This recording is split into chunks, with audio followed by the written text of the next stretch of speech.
You're watching how to add the emoji keyboard on iPhone. Open the Settings app on your iPhone and scroll down until you find the option for General.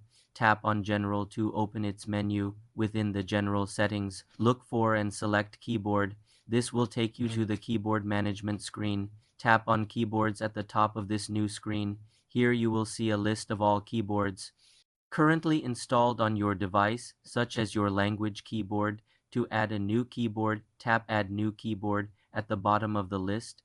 A long list of available keyboards from different languages will appear. Scroll through this list until you find emoji. The emoji keyboard is listed under the English section or may have its own category. Tap on emoji to select it. It will now be added to your list of active keyboards. You can tap Edit in the top right corner to rearrange the order of your keyboards if you wish. To use the emoji keyboard, open any app where you can type text, like messages or notes. Tap the text field to bring up the keyboard. Look for a small globe or emoji icon next to the spacebar. Tap this globe or emoji icon to switch between your installed keyboards until you see the emoji keyboard.